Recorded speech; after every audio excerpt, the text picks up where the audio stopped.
Welcome to my madness, ladies and gentlemen. Today we're going to be taking a look at this figure right here. This is from DC Direct, and this is a line they put out in the mid to late 2010s based off of the DC Universe animated movies that were coming out throughout the 2010s. Now, this is the Superman from Justice League War.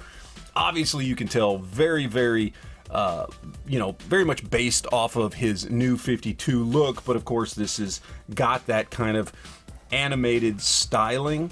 And I'd been wanting to pick him up for a while. He tends to, be a little bit harder to find. I don't know why, and I ran across him at a local shop. We'll go over price here in a little bit. And, I saw him. He was in good shape. It was a good price. And I decided I finally wanted to go ahead and pick him up since it's a Superman figure I don't have.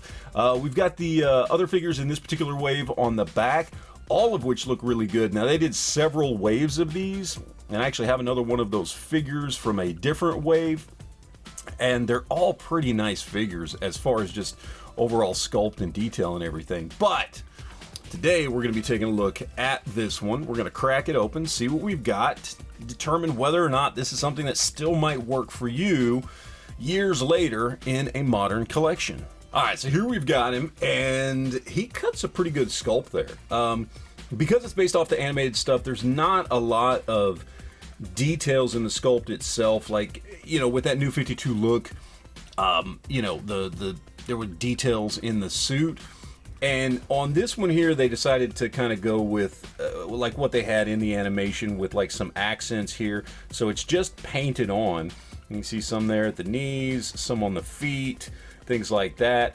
And then the sculpt of the body is fairly plain. I mean, there is some detailing there, but nothing really detailed like you would normally see on the new 52 suit. Head sculpt, I think, looks really good. Spot on for the animated look for the character.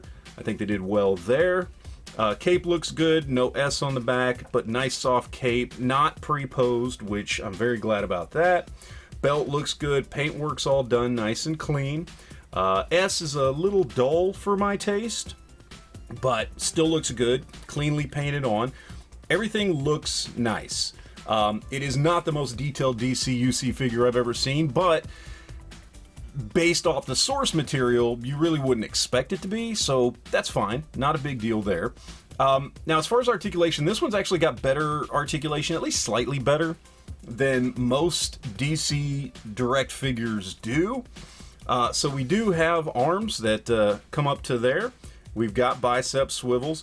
Now, we do still have the single jointed elbows that only come up that far, but then it's also got rotation there as well for some reason. I don't know why it needs rotation there and at the bicep, but it does. Head is on a ball joint, but not a whole lot of movement there. He can look down, can't really look up that well. Nothing here in the torso. And then we do have single jointed knees, which come up to there. But then in a very rare point here for DC Direct, we do have ball joint hips, which they do not do a lot, and they haven't done a lot except in some of their animated lines. And we've got ball joint hips, and his legs come out about that far. So it's a nice little upgrade, and with the bicep swivels and things like that, there are some upgrades there from your standard DC Direct offering, but not much. It's acceptable, I guess, and if you're used to buying DC Direct figures, you'll look at this as a nice upgrade. If you normally buy, whether it was old school Mattel, new school McFarlane, Hasbro stuff, whatever, obviously the articulation is nowhere near what you would normally expect. So if that's your number one priority, not the figure for you. Nothing from DC Direct is going to be really for you at that point. They focus more on paint and sculpt, and this thing's decent when it comes to paint and sculpt. Certainly not one of the better ones I've seen from DC Direct, but certainly pretty good. So now I want to go ahead and throw him up with some other figures from some other lines and see how he stacks up so we can kind of better determine whether or not this is something that's going to work in your collection. Alright, so first up I wanted to compare it with the other two figures I have in my collection that are based off of that new 52 design for Superman. So we've got DC Superheroes here which is essentially just DC-UC.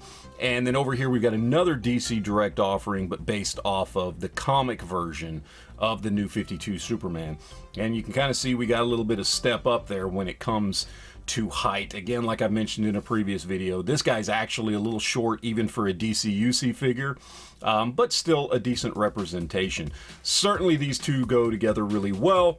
These two, not so much, because this guy is so short, but just kind of gives you a good idea, and you can definitely tell these two are definitely based off of the same look for Superman. All right, so for another figure that I have that is loosely based off of the New 52 design, we've got my DC Icons Superman, true 6-inch scale Superman, so he is right at 6 inches. This line is great. I love the articulation on this line, but they're tiny figures compared to just about everything else in my collection. And then over here we have another DC Direct offering. This is the Trinity Superman, and again we kind of got a down step here from smallest to largest. Three very, very different figures. So again, if you want to pick this guy up here, you're gonna have to be a little picky as far as where you put him, because he's not going to work with every display. And for some import figures here, we've got a Revoltech Deathstroke on the left and the Mafex Steel on the right. Revoltech Deathstroke is just too small for most modern 6-inch scale stuff, but that Mafex Steel right there, those two look really good together. I know one's animated, one's comic book, but just as far as size and scale, those two fit together really well. All right, so for price on this guy, I picked him up for 15 bucks at a local comic and toy shop.